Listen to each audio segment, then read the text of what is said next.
We are recording. Welcome, everyone. Some of you know me, Eduardo Haddad. I love to see many friends here. I'm struggling a little bit with with Zoom. Zoom is not my tool of choice, but I'm making it do here, and I am just so happy to see so many friends here. As I was kidding just before some of you joined. I don't know. This is amazing. A group of people get together on a Sunday afternoon to talk about finance and accounting. So I don't know what's wrong with us, but I know this is important, and we will do our best to make this as interesting, as enjoyable as possible. Let me go through a few things here.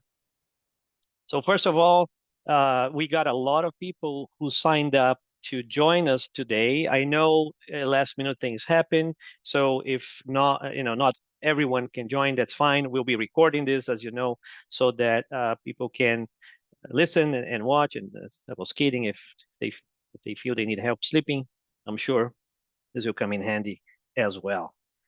But beautiful group of people here from every corner of the United States, including Hawaii. And welcome everybody. I know some of you. I may not know all of you. So if I'm here in Austin, Texas, for those of you who know me, a part of the Allan Kardec Spirits Group of Austin, and so very very happy to be doing this for all of us here.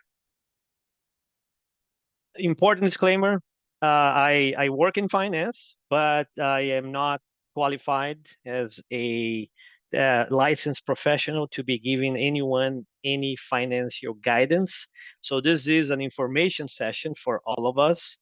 Please take it in that way. If you need expert legal, financial, tax related expertise, please seek a CPA or a tax advisor or someone who is licensed in your state to do this. So I have to say this, of course, but we'll do our best here. I think what we want to do here is really learn from each other. I think we know more than we think we know collectively. I think this group of people here, some of us with a great beard or hair, we've been on this journey for a while. We've learned a lot through trial and error, and I think by sharing, this is going to make us all stronger. So I think it's a great opportunity for us to collect what we think is critical, but also share, because the experiences are different depending on the place you are, right? In the United States, it varies a lot by state as well. A few basic housekeeping here. If possible, save your question for the Q&A session. We have 2 Q&A sessions. It's okay. This is informal. You can always stop me. But if it's not a burning question, you can do that. And or I would suggest, Danny, you can correct me here, but to type the question in the chat so that I can see. Danny is going to help me here, just keep me focused. Yeah. And if I forget, and also other people can see, because if they have the same question, they don't need to ask. They're like, okay, someone already asked my question, so that's great. We record it. Some slides will have a bit more detail than usual, and that's because we want to leave this material for you as a reference in case you need to share with other people in your center. It will have also a written record for it. Don't be shy. I don't expect anyone here to know many of the concepts here. If you do, it's because, as I said, you've been through a lot yourself trying to figure a lot of things out.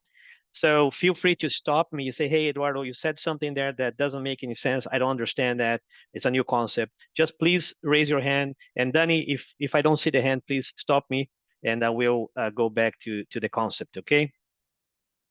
And one thing we do want is for us to share best practice. Again, we're going to give some ideas that we collected from you and from our own experience working in three different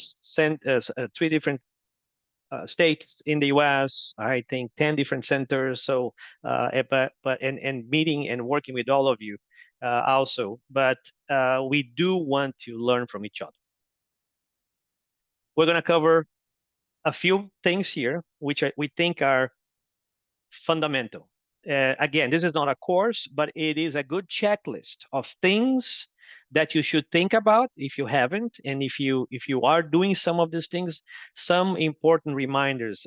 We've seen some unfortunate mistakes being made, and it breaks my heart.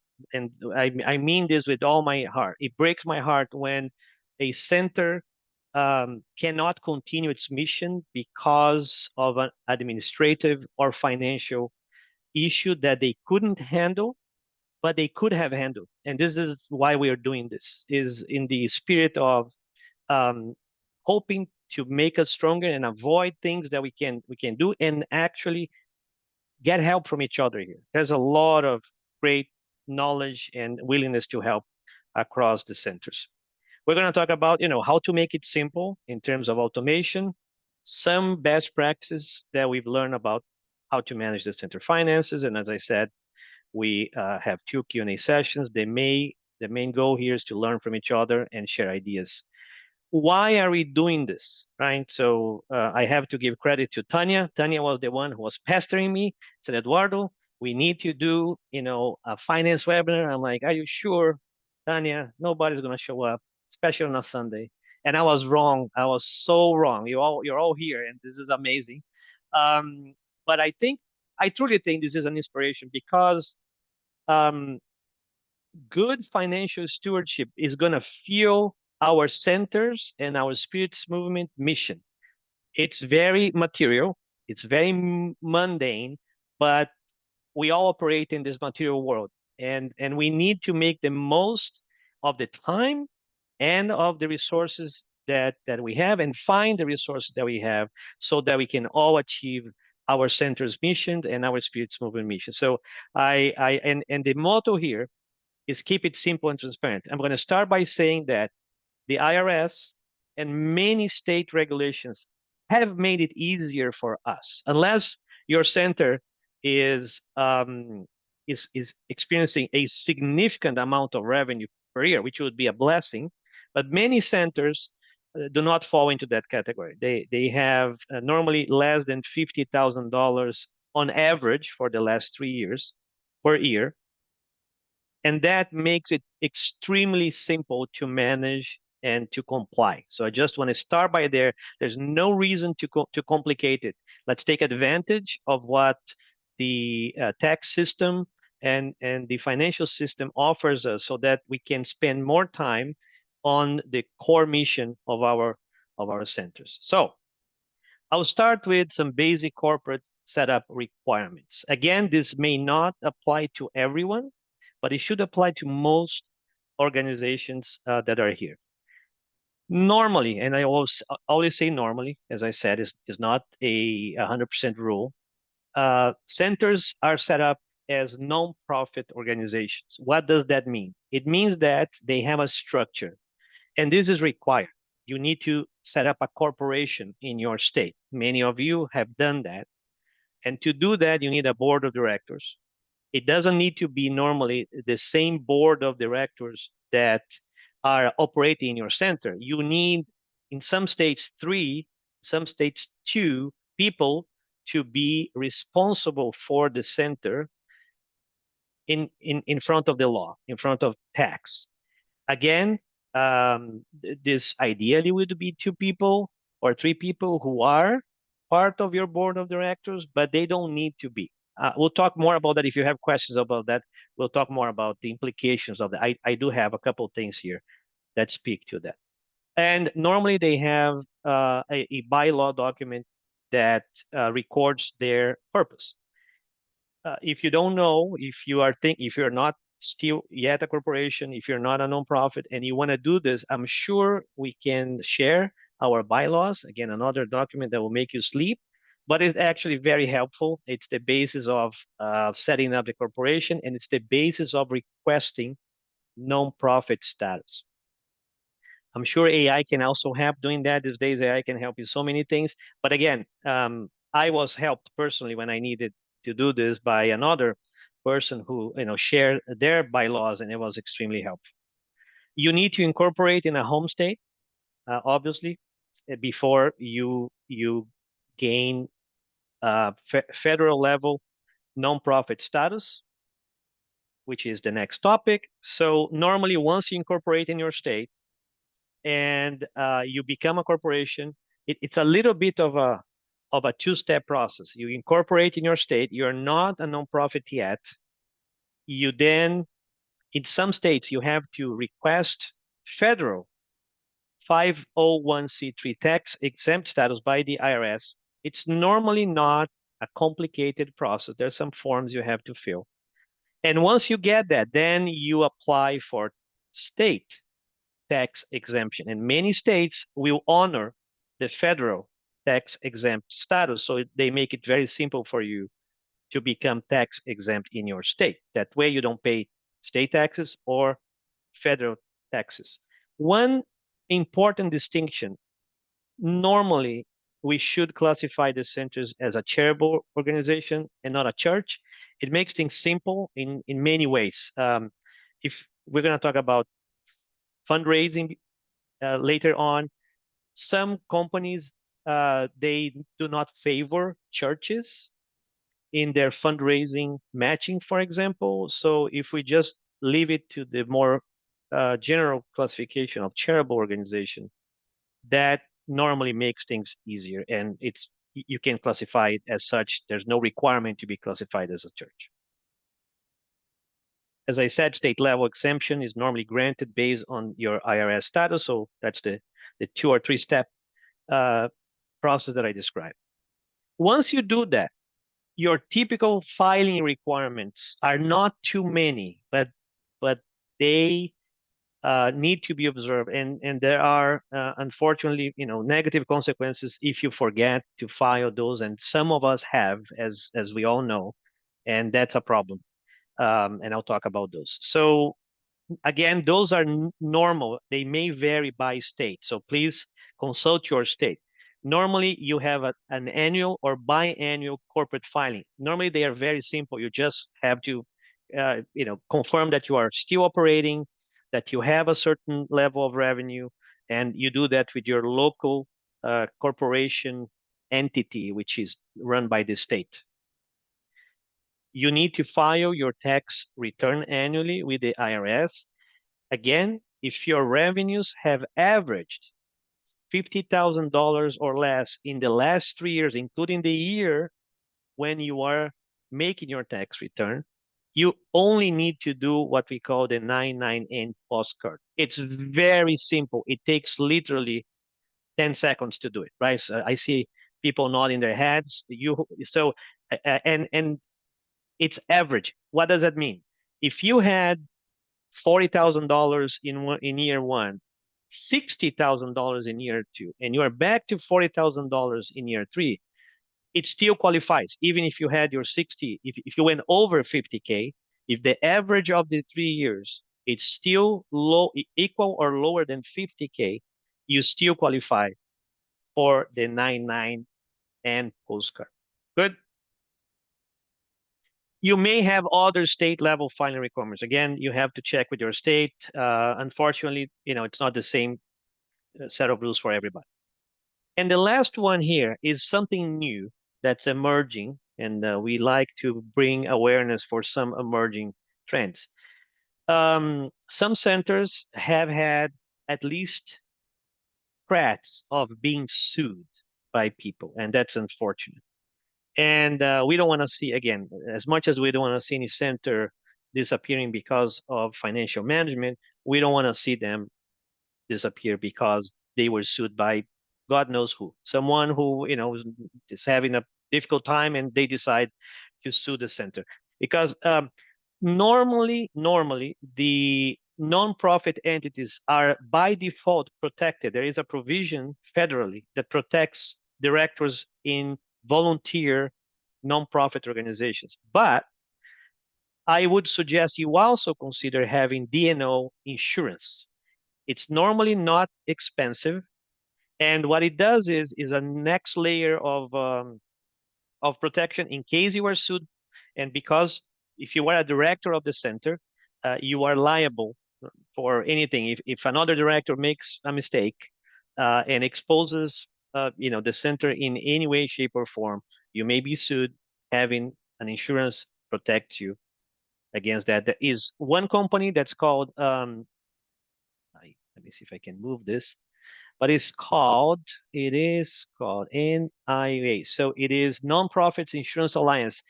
It's the largest insurance company for nonprofits. They have very competitive rates, and they make it very simple for you to get that type of D&O insurance. So far, so good. Okay, we're moving ahead. When it comes to financial reporting, again, I'll continue saying my mantra: keep it simple and transparent. You really don't need a lot of reporting. You need, normally three types of reports to help you and to make it transparent to the anyone who wants to see your financials. And I'll talk about that in a second too. Who needs to see your financials? One is your P&L, and it's basically just your revenues and your costs. Nothing more than that. How much you collected in donations, in sales of books, in memberships or contribution, donations, and how much you spend in rent, materials, food, whatever you have, right? And what is your net operating revenue or your kind of net profit or loss at the end of a period. Can be monthly, quarterly, semi-annually, annually. You need your balance sheet, and that is nothing more than your assets. And for the vast majority of us in the center's assets are bank accounts or PayPal, right? Whatever you keep your cash, right? Some centers, thankfully, have now grown where they have buildings, right? They own their own property, so you're gonna see that property as well there as an asset, and you may or may not have debt. You may have a mortgage or not, but if you have that, again, that's going to be recorded in your balance sheet, as well as your equity, which is whatever capital people have put into the organization, so far to get it going, right? So normally, again, 98% of us, all we need to do is just to show how much money we have in the bank, nothing more than that. A general ledger is just a record, a detailed record of everything that came in and out of your center. It's probably the most painful of the three financial statements, and simply because it's a list of everything that has happened. Why is this important? Because you may be audited. Number one, and you may have someone who's really, really, really interested in learning more about where the money is going.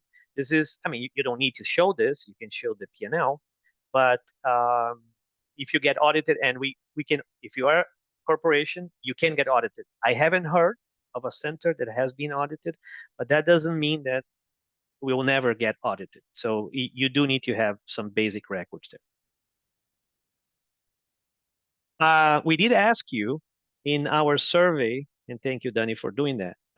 If any centers was using QuickBooks, and we say it could be another tool, but QuickBooks is kind of one of the easiest and simplest and most simple and cheapest ones of the tools out there.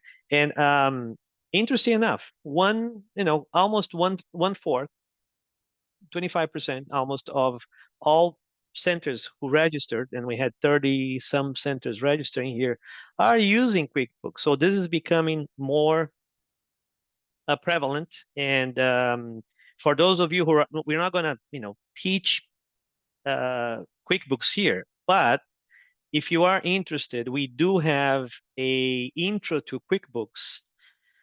It's another great tool if you are not able to sleep. And what I can do here is at some point I'm gonna, Danny, if you don't mind, I'm gonna paste it to you in your WhatsApp, and then you can paste on the chat. If you can watch, it's a 1 hour and 38 minutes recording of introduction to QuickBooks. It was done a few years ago. Many of the same concepts still apply today if you want to know more about QuickBooks. But today there's so much information out there in YouTube that you can learn very quickly how to operate QuickBooks if you need. And QuickBooks themselves will help you do that. So just a side comment here, or I will be more than happy to also, sit down with you if you're interested and show you how it works. So don't be overwhelmed by this. If you're seriously thinking about, okay, is this going to help us? Yeah, raise your hand. We'll help you. A few other things to keep in mind, because people, we human beings sometimes tend to overcomplicate things that don't need to be complicated. So again, for corporations of our size, normally you can use cash basis accounting instead of accrual basis. Accrual basis is what large corporations use for accounting. I'm not going to get into that. What cash basis means is very simple. You record income when cash is received, and you record an expense when cash is paid out. It's very simple. All of your accounting matches your cash flow. Fantastic. So you don't need to worry about accruals, depreciation, and a bunch of other stuff. You can use cash basis. It's allowed you to do that. Another item that actually we had, I think, was Weber who raised this during our AGM, which was very helpful, is you can choose when you apply for exempt status with the IRS, you have to declare what is your fiscal year. And for, I would say 100% of us, it should be the calendar year. Your year starts in January and ends in December. That's not true for every company out there, right? For example, I worked for HP for many years. Our fiscal year was October through September of the following, which is actually it's the same one for the federation. And I don't know why. So don't ask me why. It just makes things very complicated. And we are going to change that actually for the federation as soon as we can, so that it's January to December. Makes it very, very simple. Everyone understands. You follow just the calendar year. So don't think twice. Just do it that way. You can use spreadsheets. So that's another very common use. If you're very small, you have very few transactions, of course, you can use Excel, Google Sheets, or whatever other tools out there, or online accounting tools. As we said, QuickBooks is a great one. We are sharing the webinar if you want, and we can help you there. Okay, what does the IRS require of you to make available for public inspection? And only upon request. You don't have to. It may be a best practice to share, and we'll talk about best practice in a second here. But what you need to make available to the public, if anyone asks, is your tax exemption application. That's normally a form that you use to request your 501c3 status. That's Form 1023 or for Form 1023 EZ, depending on your situation. And any letter or document issued by the IRS saying, here it is, we are granting you non-exempt status. So you need to make that handy. So put it somewhere where you can find it if someone asks you. And copies of your annual return. Again, for us, it's something very simple. It's normally the 99N postcard, right? Now, should you limit it to it? You don't have to. And this is where some of the best practices come in. A few things, I'll get to that in a second here. But a few things that we've learned working with many centers.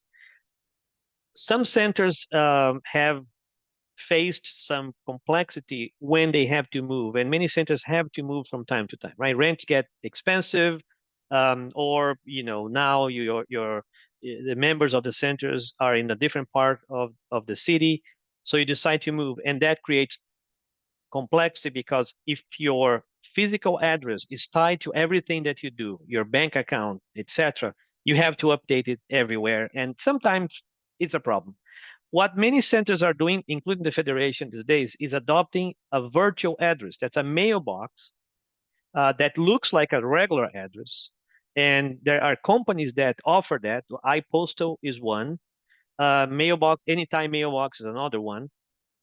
And what they do is they will, so that becomes your address. They will receive your mail, they will scan your mail, and they will show you what it is. And then you can tell them what to do. They can forward that mail to your address.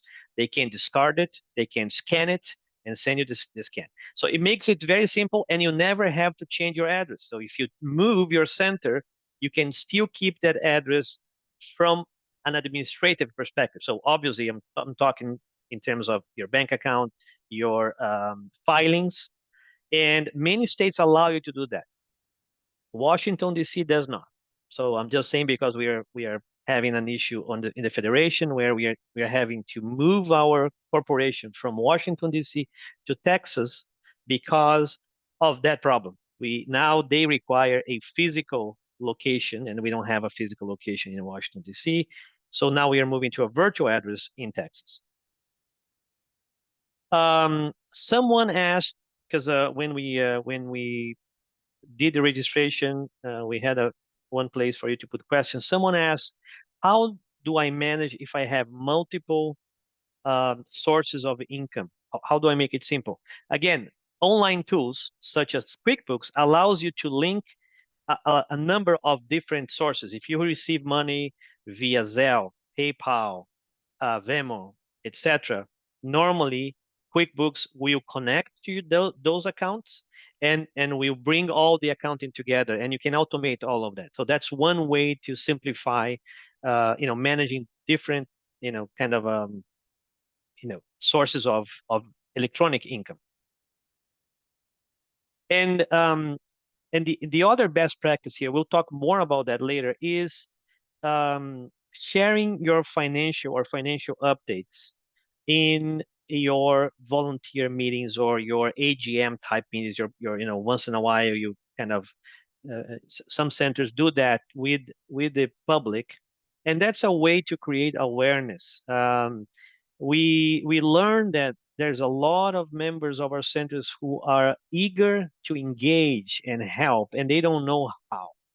And sharing the finances helps them understand the financial needs, so that kind of creates an incentive, encourages them to donate, for example, and also shows where the income is coming from. And they may see that, oh, you sell books, or, oh, you have a kitchen. Can I help?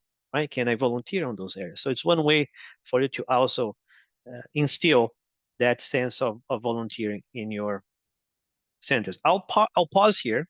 This is our first Q&A before we get into some other elements, including fundraising, which we're going to talk about in a minute here. Any questions at this point, folks? Eduardo, I have a question. Of course, Solange, how are you? I'm great. How are you?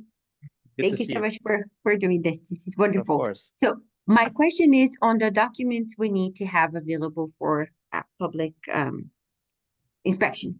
So do you keep those at the center? Like for us, we keep everything is in our house. The center has, things related to the center, but should we keep those documents, those copies at the center as well? So someone could just walk in at any time and inspect it, or do we get notified ahead of time? Good question. Good question. The IRS says that you only need to produce those documents if someone requests it. So in theory, you don't need to bring it to the center, in theory. So my instinct says you don't need to, but you could have a printed copy available somewhere. If someone wants to see it, it's right there. I'm just thinking whether there is any confidential information, although you shouldn't have that. Yeah, no, I would say it's your choice. You don't need to, but it could be I don't think it hurts if you do. Okay, thank you. Of course. Anyone else? Hello? Yeah, go ahead. I guess there's Leonardo and Bell then and Marcelo, yeah. Please, yes. Hey, Eduardo. Hello, everyone. Good afternoon. Just a quick question. The one thing that I've been doing, and this is mainly besides the postcard that we have been filing yearly, is to also, I go through the whole process of the old way of completing the 990 in case also someone asks for it. And we do leave that at the Spiritus Center because it's all public records anyways, in case someone asks, because that's just something that we present.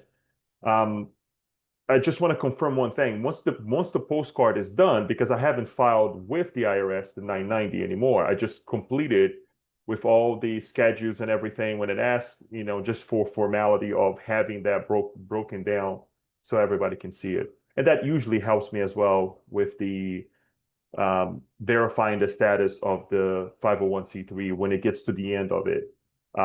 Is this something that you would confirm? Because I think we don't have to do the 990 anymore, right? With the file, I'm sorry, let me rephrase my question.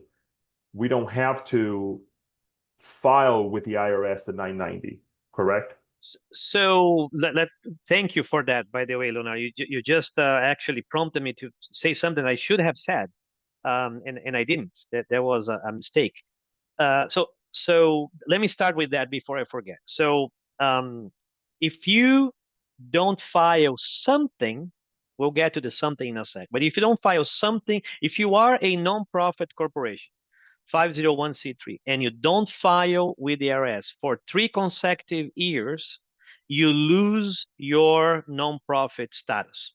And unfortunately, that has happened. That is also a requirement at the state level in many states. Again, that changes state by state. You have to find out how that works for your state. I don't think we have that in Texas, but you do have the corporation filing, but not the tax filing. So, but with the IRS, it's very clear. So, if I understood correctly what you said, if you are a center and you've been filing your 99N postcard, which, as I said, is very simple. It takes very few seconds to do it. You go online, you go on the IRS platform, and you file, and you have to file, and they have to acknowledge it and say it's being successfully processed. If you do that, that counts, right, as a filing. And if you do that every year, you'll never lose your nonprofit status. I think what you said is to, as I like to say in the words in the old saying, if you want to kill 2 birds with 1 stone, and every time I say that, my daughter hates me. She said, no, don't kill any birds.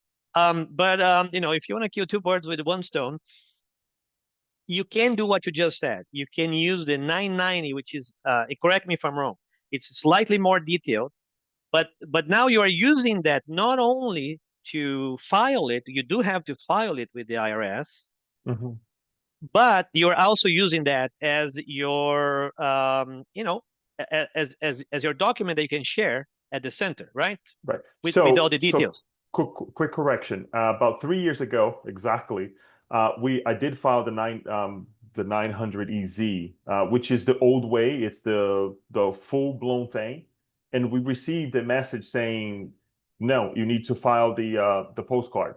So if you send the 900 and you do less and you make less than the average, you still have to go back and do the I see postcard. what you're saying.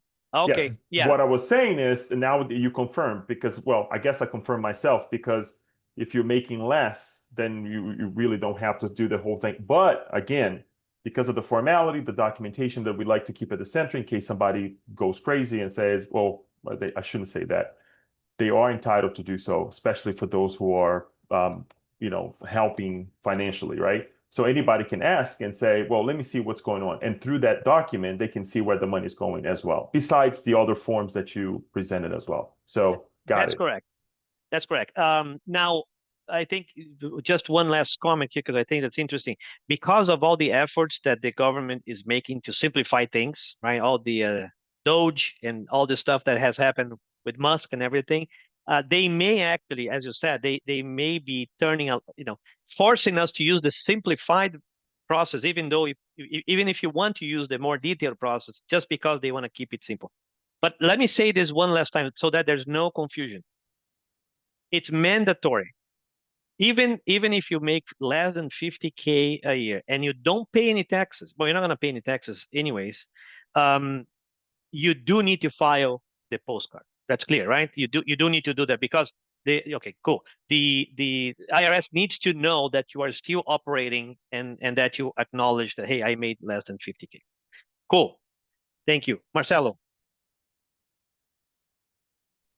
Yes, thank you. Well, first of all, I'd like to thank you, Eduardo, and this initiative by the United States Spiritus Federation, because it's been very helpful. And thank you very, very much. And you are the right guy to be there, giving us all this information and this all these because of your knowledge and your experience.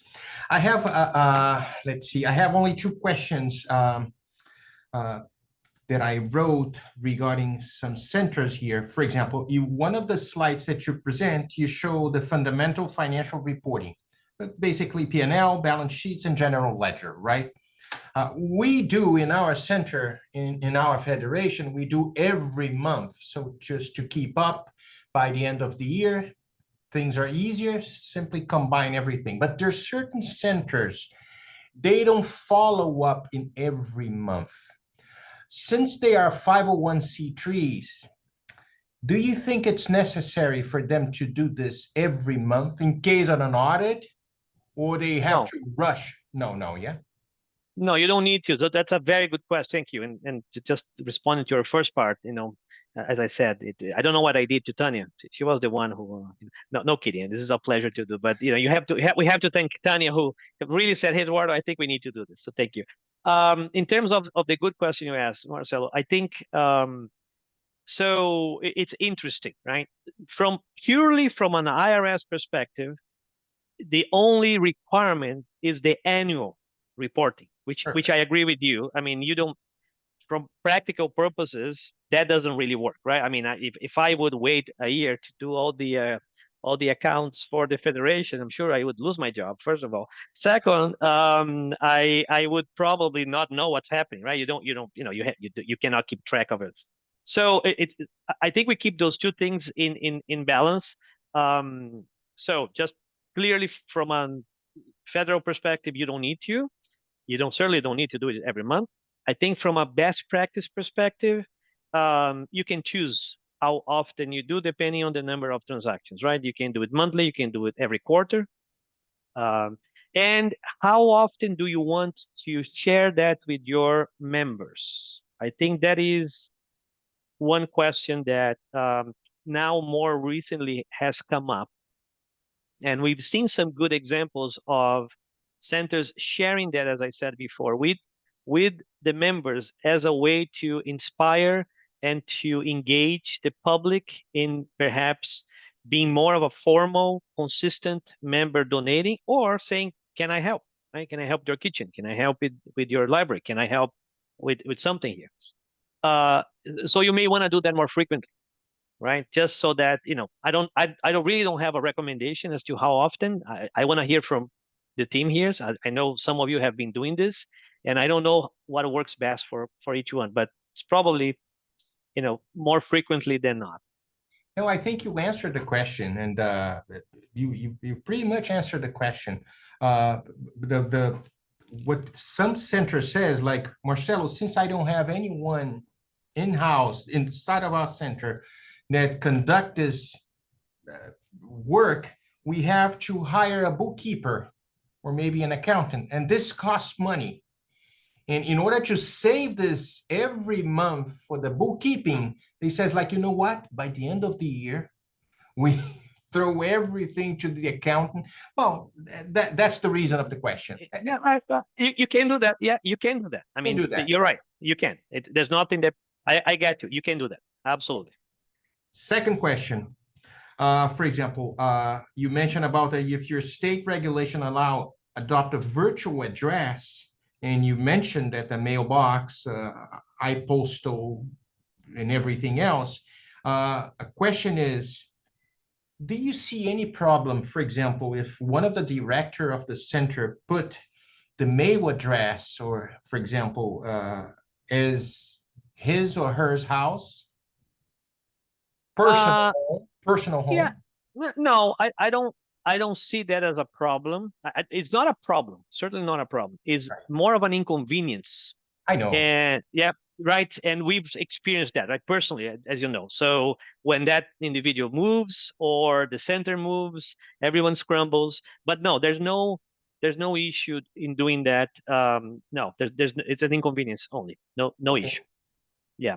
What I've seen some centers do, and Claudina, I'm going to put you on the spot here, is for example, the Sunrise Spirit Society of Texas in Houston, they have published two addresses, right? If I'm not mistaken, Claudia, you have your physical address for the meetings, that hey, the meetings will take place, in this address, and then the administrative, which is the virtual one.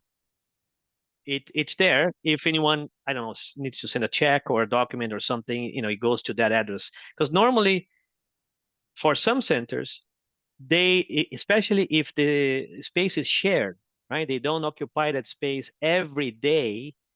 It gets tricky to have anything sent to that address, right? So that is kind of how we are looking at some of the centers now.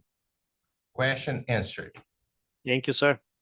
Thank you very much. Of course. I think Glaucio has a comment too. Glaucio, I'm not sure Eduardo. I know who Glaucio is. Very sorry. Hi, Glaucio. How are you? I'm doing great, Eduardo. Hey, I want to thank the Federation for providing this workshop. This is, all the information is super important. We are spiritual centers, but we are in a material world, so we have to give to Caesar what belongs to Caesar. I'd like to make a comment because in reference to having a bookkeeper or even a CPA to prepare your taxes, it's great to trust, but to verify. Because just because you have an accountant or bookkeeper, that doesn't mean that individual, for instance, is doing the due diligence and receiving, like you said, the confirmation from the IRS for the submission for your taxes. So, yeah, there's the risk. I've seen it happen in centers in which they thought that for several years that the CPA was submitting information and something fell through the cracks, so then they have to deal with the IRS to correct the situation. So I just wanted to point that out. That's a very, very important comment, Glaucio. I will use it again to state some basic principles here that we should be looking at. You're 100% right. On the one hand, I think part of this effort here is to really make it simple, meaning what are the very few things that are important that we need to do, right? We get sometimes confused, distracted, and we end up overcomplicating things. So there are only so many things which we should be doing in the center that are required and are risky. And you just hit on one of them. Not filing your annual return with the IRS is something that can create a lot of issues. And to your point, sometimes we trust a third party to do it and nobody's checking. And then after 3 years, you get a letter from the IRS saying you lost your nonprofit status. It has happened, to your point. It has happened more than once. I've seen it happen. It breaks my heart every time I see that happen to a center. This is one reason why we're doing this. So it doesn't take much for one person to verify that. So again, I would say, even if you have a bookkeeper, someone in the center still needs to be accountable for that. And then that person needs to go and check, has this happened? What are the 3 or 4 things that need to happen every year? Let me just make sure they have happened. And again, if anyone needs help, we are here to help. Thank you for that, Glaucio. Okie dokie. Leonardo, I think you have your hand up. No, Eduardo, thank you for what you just said. Just one thing, just to emphasize what you have done, have just had said. We have had issues with the state of Maryland saying that we did not file this or that. There were some documents as well with the IRS that we had filed before that they did not received, quote unquote. So whatever we send, whatever we do, we screenshot if it is done electronically on the computer, so we have it, as well as we also, when we send by mail, we send certified mail because they can always come back to you and say that never happened. So, and I have helped a Spiritus Center in New York that they went through the same thing. So everything that you do, screenshot it. Everything that you send, make sure that you send certified, so that way you do have some kind of return and confirmation that it was sent on your end. Very good tip. 100%. I had issues myself with the state of Washington, D.C. Same story. I had to call them so many times to find where the fighting went, because nobody could find it. So thank you. Are we good to continue? Danny, anything else? No? Yes, no, you can keep going. Okay. So we'll keep going here, folks. Again, we are targeting to finish in another 40 minutes tops. Of course, we'll do it faster if we can, but if we need more time, I'm also here. We can continue, but we'll try to do that in a most efficient way. So now let's talk about how to optimize the center. We talked about keeping it simple from an accounting perspective, from a record keeping perspective. Now, how do we optimize the finances? How do we get more with the very difficult task of getting funding? How do we make that funding go further? And a couple important things here. So the first one, I hope you haven't got this question. I just decided to put it here because I got this question a few times for some reason. Some members of the public sometimes they say, especially when you share your financials with them, they say, "Oh, you made a profit. They're supposed to be a non-profit." I say, "Well, non-profit doesn't mean you can't make a profit." So just to be very clear, non-profit means you should make a profit, actually, because if you make a profit, it means you are managing your center finances well. That's what we want. We want, if you break even, perfect. If you make a profit, now you have investment capacity. What non-profit really means is you're not distributing that profit to owners or shareholders. That's what it means, right? Non-profit means nobody's profiting from your profit. That money is kept within the organization so that you can reuse that money, you can reinvest that money. So I just wanted to get that out of the way in case you ever get a question, how come you are making a profit? You should make a profit. That's the goal here. And that's part of what you can say if you are presenting the finances, is say, hey, first of all, non-profit doesn't mean no profit. It means this. And then here's our needs. Here's, where the money comes from, where the money goes, and where we need help. As I said, we see that more and more that that transparency helps build trust, but also provides a door for the public to start engaging in the center's life. The other element we want to spend a few minutes here is exploring discounted services, products, and tools. One of these is, so there's two we're going to talk about here, TechSoup and Google for Nonprofits. I don't know, I assume some of you are already taking advantage of this. If you're not, then you get to learn a little bit about that here today. TechSoup is themselves a nonprofit organization, and what they do is they created a catalog and partnerships with several software and hardware companies so that they can offer you, nonprofit corporation, discounted services and equipment. So that's actually very handy. You have to register with them, and they have a third party that will confirm that you are a nonprofit. So when you register with them, you're going to have to provide your nonprofit status or your letter from the IRS and a few other things. It's not too complicated.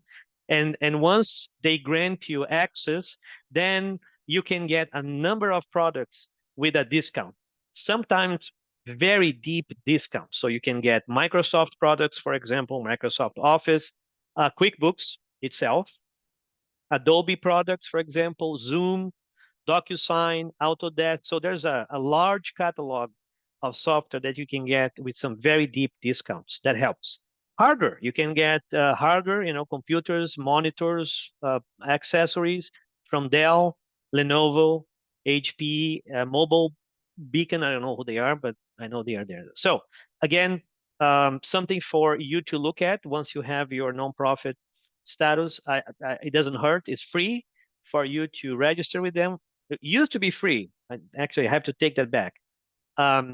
They may, for some services, charge you an annual fee, but depending on how much you're going to save, it pays for itself. The other one is Google for Nonprofits. And this is, I think, a tremendous value. It's a program that provides free access to all of the Google products, right? So you can use all of the Gmail and all of the Google Suite, right? Of Google Docs, Google Slides, etc. And some of the AI tools as well. So that's the other thing that's becoming very interesting is you have access to Gemini, Notebook LM, Google Ad Grants, for example, with some free money for ads to advertise your center. So I would say that's something worth looking at. Not too complicated. Similar process. They will verify that you are a nonprofit organization before you can actually access it. But once you do that, you can use a lot of their tools for your center. I know some centers are using it. I think the Federation uses it too. It's very helpful. Actually, this presentation was made with Google for Nonprofits. Then we jump into sources of income for the center. So we also asked you via the survey. We have a few duplicated responses there, so don't pay too much attention to the 38 responses. But I think the distribution is correct. So as you can see here, what you told us is by far, individual monthly donations is the largest source of income, which is fine. It's supposed to be that way, I think. But you can see a few other items that hopefully will give you some ideas in case you're not already doing that. Cafeteria and food sale. I know for many centers, in this case, there were 26 centers that said, yes, we do also get income from that. Book sales, a large majority there. Fundraiser events. Not so much corporate matching program. So that is a hidden gem there that we're going to talk about because I think we are missing an opportunity with the corporate matching program. So we'll talk about that in a second here. And then there are a few other things that the centers do, which I think are all great ideas. Souvenirs, bazaars, annual events, etc. And when we look at again the main sources, I think there are 3 or 4 that I'm sure you are doing. If you're not, then I guess those are the ones you should seriously look at. Okay, what do I need to do to get started? Some best practice that, as I said, I'll keep repeating this because I've seen this as a multiplying item. It causes a multiplying effect. It kind of when you manage to find a successful way, and I will qualify the word successful here in a second, of engaging the public, then many positive things happen. First, you share the load of work and makes everyone's life easier when you have more people to help. It doesn't fall on anyone's shoulder, and we know how it is to have to carry a center on your shoulder. Many of you have had to do that at some point in the life of your center, and when you get more people to help, makes everything easier on everyone, and it makes everything better. It's happier when you have people working with you. It creates engagement. It gives people an opportunity to be productive, and they feel great about that. They feel, even if they are cleaning the center, and I volunteer to do that, occasionally, it's a great thing to do, right? You feel you're contributing something. I said successfully engaging because I know, and now I'm going to just take a risk here, but in talking to many people in this call here, old friends, I know that one particular challenge that many of us had is opening up the doors and getting someone who was really difficult to manage.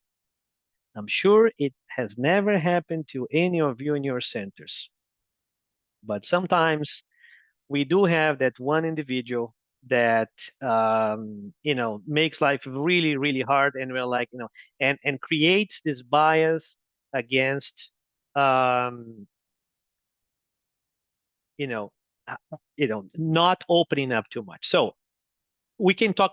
I didn't plan to talk too much about that in particular. We can share best practices. I've seen some very positive, creative ways of, okay, how do you do that? How do you do that, but you still keep a layer of safety? So in case it gets really hard, you have a way out without, destroying a relationship or creating a really, really negative situation in the center. But I would say, more than not, we should look at engaging the public, engage them to help raise funds. As I said, educate the public on what is that the center needs, and make it easier for the public to donate. So that's something that I'm seeing more and more in centers, is to promote recurring donations. The good news is some of these tools here, like Zelle, PayPal, ACH. And if you don't know some of this, raise your hand. We'll go into the details here. ACH or QR codes have made it easier for people to donate, and have made it easier for people to do recurring donations. For example, I'm old-fashioned. I still use PayPal. I know the new generations don't even know what PayPal is. I was asking my kids, they're like, who uses that? I'm like, okay. Um, you can do recurring donations, right? So it makes it very easy. I just say, hey, every month, transfer this much money to this place. And then we'll talk about Benevity. This is one key resource that we want to discuss, which is to get matching from the members' employers, right, through Benevity. And a last item here that I want to say is the Federation has a program called seed funding, which allows us to lend up to $2,000, but that's not the limit. If you need more than that, of course, the Federation will discuss that. But it's supposed to help centers, for example, that are trying to start a kitchen. So you say, hey, I love the idea of having a kitchen. I love the idea of selling food. We don't have the equipment. We don't have a stove. We don't have um, anything. We need pots and pans and all the other stuff. And yeah, you can always do a fundraising, but if you need some cash up front so that you can get that started and then pay it over time, the USSF is able to help you. Let's see. Do I stop here? Does anyone have any questions here before we move to Benevity in more detail? Or do you want to? I can pause after Benevity as well. I see a question here in the chat. Do you have any strategy to share in how to make people engaged? I'll just from memory say what I've seen, but I'll welcome anyone's help here as well. Again, I've seen centers where they will have a public meeting. It's kind of a volunteer meeting. It's not your normal, talk or classes. It's a separate meeting where you dedicate that meeting. You invite the public to come. It's kind of an open house, and it's meant to talk about what is the center doing. Talk more about the center for people who kind of recently joined the center. They don't understand everything that happens at the center. They don't know who does what at the center. You would be amazed by how confusing a center can be for someone who's going there for the first time. And one of the best practices we learn is to have a reception, right? A group of people who are in charge of receiving the public. So, and I've seen some centers do that really well. So, using that opportunity to say, hey, here's all the people, here's what they do, here's who you talk to, here are the things we need help with. And normally and then you can share some of the financials during that meeting. And we've seen some really good results with that, and people raising their hand and say, oh, this is great, I'd like to do this, I'd like to do that, or how can I help with money or any other material needs. I don't know if anyone has other things to share. No? Oh, Claudia, yeah, go ahead. Claudia. You're for some reason we cannot hear you.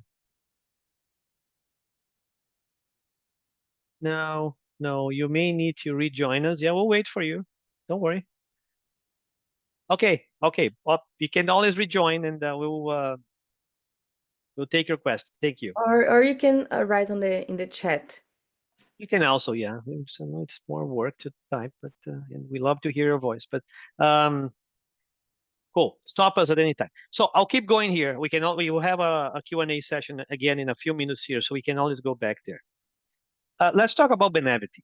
So what is Benevity? So Benevity is a corporation, is a company that has created this platform that allows employers to give the employees an opportunity to, one, name causes. So they can suggest entities that they think the corporation should consider helping. Number one. So your center should be one of those that your members should be nominating. If your center is not already nominated in Benevity, and to do that, you have to register with Benevity first. So it's a kind of a two-step process. The first step is the center, the entity has to register with Benevity. The second step is the individual company needs to have that entity listed, and many companies make it very easy. I'll give you an example. My example, I think it's easier to give an example. I wanted my company to help Mansão do Caminho, right, in Brazil, Divaldo's charity. And I went to my company's Benevity. So each company has a Benevity portal. I'll show you what mine looks like. And I went there and I looked it up and it wasn't there. And I wanted to help because once you register, the company will match funds to your fund. So if you, many companies like my employer has very large matching. If I donate $10,000, the company will donate another $10,000. So that's huge. But if you're not registered, then they won't give you their matching. And so it's free money that the company is willing to give. And if you're not there, it doesn't happen. So long story short, Mansão do Caminho was not registered with Benevity. So we called Mansão do Caminho, we pestered them, we said, hey, we'll help you get registered here because that's money that you should be getting. And sure enough, we got Mansão do Caminho registered with Benevity, and now they can receive matching from, I think it's mostly US companies. I don't think they are present outside of the US. I may be wrong. But important here, there are over 700 participating companies in Benevity. And as I said, this is free money that many companies, the 700 companies, are willing to match that you in your centers may not be taken advantage of. So if I may, I'll show you a couple examples. Claudinha, I'm sorry, I had to use a couple. I use the Sunrise, and I also use our center in Austin as examples. So this is what I see, Eduardo Haddad here at the right. This is what I see when I go to my dashboard at Google, the company I work for. You can see here on the left, that's a portal that Benevity created for Google. And when I go there and I type Sunrise Spirit Society of Texas, this is what I see. And it found the entity. It describes what the entity is.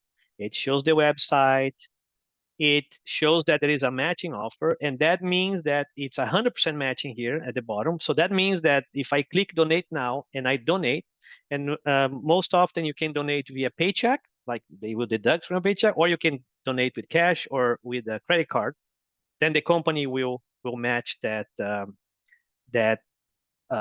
donation. Question that has come up several times for us. How should I register my center with Benevity? Because there will be categories. And you can I've seen a couple things here, and then maybe if more people have done this, you can help me here. But sometimes, as I mentioned before, we try not to explicitly classify centers as churches or religion because many companies they do not match. For example, if you say you are religion related, so we try to be more comprehensive, like just charitable foundation or charitable organization. But Benevity has the right to do their own determination. And what they did when we registered Sunrise is they went to the website and they said, well, this really looks like religion, so we're going to classify you as religion. And that's fine. It still allows many companies to match, even if you are classified as religion. That's the case for Google. It doesn't prevent us from from getting the match. But I looked up Kardec Spiritist Group of Austin, our center here in Austin. Same thing. It's there in the portal, 100% matching. But for some reason, it's classified as human services. Now, I don't know why. I just know that whenever they did the first registration, whoever in Benevity reviewed, they thought this was not religion, it was human services. Again, I would suggest that you don't emphasize the religion in this case. You try to make it more comprehensive, so that you avoid not being able to receive a matching right from Benevity. So let me stop here because this is the last part of our conversation here. We still have a few minutes. We can do some Q&A. We can do some more idea sharing. Claudia, yes. Can you guys Let's see. hear me now? Yes, we can. Okay, I log in on the phone too. Good. So regarding the Benevity, it's funny, Edu, that you brought that because I was gonna bring that too. I tried many times to contact the Benevity. Actually, I had a meeting with the person that was in charge of the finance from Austin before, and he showed me exactly how his profile was. I did mine exactly, and then I contact Benevity. They did not want to change. They wanted to keep religious. And then I said, no, this person doesn't know. I'm going to try again another day, different person. I tried 3 different times. Antulio tried. We all tried. Benevity did not want to change it. And they said it was maybe the way we were classified at the IRS. I said, no, I have exactly the same thing. But anyways, I agree with you. For some reason, and some companies don't allow. So Antulio's company don't allow for religious purpose, so we cannot get match from his company. But I mean, we try everything to change to human services, and I'm not Yeah, no. defeated yet. I'm gonna try again this Well, year. thank Every you. year I try. Yeah, no, thank you for confirming that, Claudia. As I said, it's a little bit mysterious. I spoke with other centers. It's the same story. Some have had the experience and they don't know why. So it's some, as I said, something internally triggers that classification, and it's easier when it's not religion because you don't get blocked. You Mhm. still get matching from many companies, but not all companies. So yeah, that's a great advice there. And if you find out how to do it, please share with us. Yes, We'll share with yes. everybody. Yeah, and then the other thing was how to get people engaged, right? Yes, We please. we used to do at the town halls, right? Like Eduardo was saying, the meetings and all of that, that works. But we found 2 other ways to engage also people. One is when people come in the center, in the reception, we have this form. Now we use a Google form. It's a link. They scan and they type the information, all that. And normally on this Google form, we ask for their previous experiences that they had in Spiritist Center. So if they work in different areas, and what areas would they like to work? And then we revisit the form after a couple months the person has been in the center. So for example, this summer, we're getting ready for the youth education for next semester. I saw that 2 people said that they would like to work with the youth education. They never said anything to anyone, but in their form they put that. So I went straight to them one-on-one and we say, hey, would you like to talk? Are you interested? So one-on-one. And then also we invited a few volunteers that way, one-on-one. We see sometimes that person's here. Sometimes it's just a matter of like do a little, hey, come here. Would you like to help with this? And then just on the one-on-one, because sometimes during the meetings, some of them feel shy or they don't know where or how to approach. So, and then the other thing that we did last year that was very successful on the reoccurring payments, we create a campaign that we call Sunrise Friends, and we create a special logo for Sunrise Friends. And that logo we put throughout everything that we were selling. So the books, the tags was Sunrise Friends, and then the amount. Sunrise Friends in the kitchen and the amount. We create fake money, Sunrise Friends, because it's almost like Monopoly. So they go to the kitchen, they get the fake money. Oh, here it is. You have to pay $10. They go get the books. Here you have to pay $10. And then they go to the cashier. So we create the Sunrise Friends fake money too, right? So then when they get to the cashier, they have $40. So the whole Sunrise Friends, we create a presentation where, first of all, we did this thing like how grateful we were for all the volunteers, right? I mean, gratefulness first. And then we share, not we put like numbers, but not like just more like graphic, right? Like a visual thing, like the kitchen, it's a big part of the center, this, that. And then we said per month, we need this. That gave an amount with all the bills. This is how much we need, and we accept Paula. We did all the options. ACH. We have a form that right after this meeting, you guys can fill out and be recording. We'll set up with you. And then we put like 2-3 computers in the corner with different people. So right after the meeting, we had a bunch of people line up and go to the computers and do it right then. So that's how we got the engagement on the financial side, but the volunteer was a lot of the one-on-ones. That's great, Claudia. Thank you for sharing. That's that's a lot of success stories there that we can learn from. And I know it's been a taboo in spiritism. I mean, I've been a spiritist all my life, so I know how it has evolved. And it's great that we are finding those creative ways to engage and incent folks to contribute without really making it weird or uncomfortable, right? It just, I think we are finding this natural way of getting people engaged, and they feel great doing it, right? So it helps the center financially, and you get more people to help, and that creates a development opportunity for the individual as well, which is absolutely what we want to do. Yeah, Thank we you. did one time last year, and then we're planning to do it again this year in the beginning of the school year now. So yeah. Fantastic. Thank you. Hey, Eduardo, I have a comment. This is Glaucio again, and for some reason I do not see the option to raise my hand, so I apologize if I'm getting in front of everybody. Going back to Benevity, so another very interesting thing about Benevity is that not only your monetary donations can actually be translated into funds, but also your volunteer time. So, for instance, the company that I work for, I work for a consulting firm, Booz Allen, Hamilton. And so basically, the hours that I volunteer, I report those hours, and then through Benevity, those are transferred, those are transformed into funds that I can donate to registered institutions. So that's the other beautiful thing about Benevity as well. So it's not only your monetary contributions can actually be used as donations, but also your time can be converted into funds as well. Thank you for reminding us of that. That's absolutely true. You're right. They will monetize your hours and donate those hours in the form of cash. So thank you. That's a really good source. Another good source.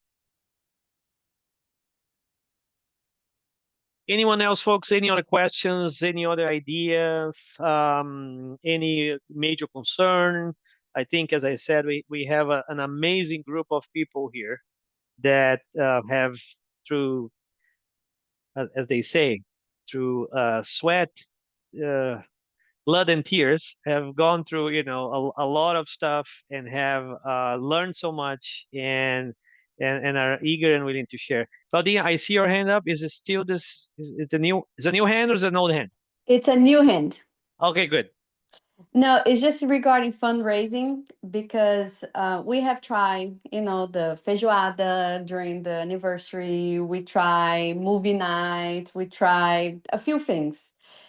And if I may say one that worked for us in all aspects, okay, in the aspect of the money that we gather from, the socialization that everybody had it, and of the least amount of work that we had to do. So for us, what worked really nice was to do like a family fun bingo night. And I don't know, what you guys, think about this, but for us, we ask for people to donate the prizes and for people to donate dishes. So basically the cost for the center was, we just had to buy the little things to for the day, like drinks, or like it was very the small amount that we had to spend, and it was family, and all the kids, they enjoyed, the adults enjoy. It was a nice socialization, and we didn't have to, like a feijoada, you have to cook, and there's like a lot of work involved, buy everything, do so that was one fundraising that kind of worked for us. That's a great idea. If I may, because sometimes some great ideas are in front of us, and somehow we don't grab them. You mentioned bingo, right? I mean, I thought bingo was an old thing, and I just found out that there is a restaurant here close to my house that they have a bingo night on Saturdays, and many families come to the bingo. It's a music bingo, so all the kids have little cards, and there's a DJ playing song, and everyone has to finish right the word when the DJ stops. And I never seen so much engagement from families. It's crazy, right? Like, bingo is such an old thing, and now you have all these families coming out on a Saturday. So absolutely, I mean, some great ideas there.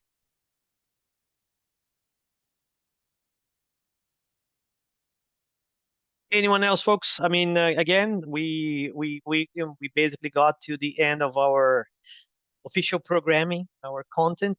But we obviously are still here. We are available. If something occurs to you after this session, and first of all, I would encourage anyone to reach out to anyone else here. I'm offering up, all these great minds and hearts here that took time from their Sundays to be here with us. So I'm confident we can all share if anyone has a question. But if not, if you want to send me or Danny a question, we'll do our best to answer it, or even post back to the team and see if anyone has had any experience with that particular situation. If we cannot answer, and then that gives another opportunity for us to interact offline.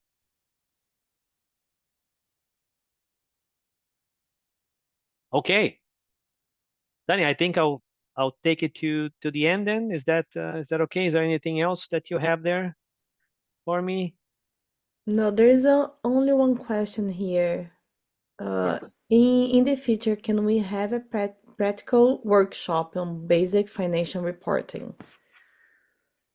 We can organize more of a double click and of an in-depth, and I'll be glad to kind of show how we do that in the federation using QuickBooks, right? I can show you how we generate our periodic financial reports, how we integrate data from banks into our accounting, and so on and so on. You absolutely can do that. Yes. And I think we have Mirtis.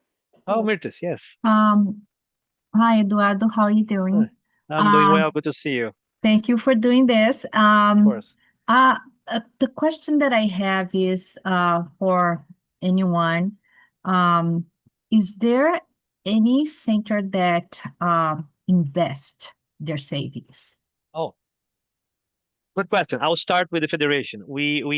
Yes, we do invest. We actually, thankfully, because we now have a situation where we are working very, very hard to spend our money. That's I think a very privileged situation to be in. We have very ambitious goes by department, but we still have an excess cash, even though we're trying to invest everything and we're doing more this year. There's still excess cash, and that excess cash we are investing in a certificate of deposit with Bank of America, which is our bank. It's a business account. They have a CD for businesses. It's a 7-month, CD is a fixed income. It's very low risk. As I said, I'm not providing financial advice to anyone, but because we want to keep it liquid and we don't want to risk the money, we put it into a fixed income, which is a certificate of deposit. Anyone Thank you. else? Of course. I don't know if any other centers are experiencing that or have decided to invest their money. We also have a CD, Sunrise. We Okay. do a few months, like 4 months. So that you keep the liquidity, right? So that in case you Yes. need the cash back. Yeah. Yes. Peter, I saw you raise your hand too. At our center, Spiritus Group Love and Light, besides our checking account, we do have an investment account as well. I would say talk to the officer at your bank and see what options are available, depending upon the bank you use. We happen to use Wells Fargo. Thank you, Peter. Okay, great. Wow, we got to, we're 5 minutes before the kind of official end. I think we've covered a lot of ground. Thank you for your engagement. Thank you for being here. This is fantastic. I really appreciate you doing this. Obviously, it made everyone's time worth being here and sharing. And as I said, this is recorded. We'll make it available to you. We can do more in the future. We can do the more detailed one, kind of a workshop style, and get into the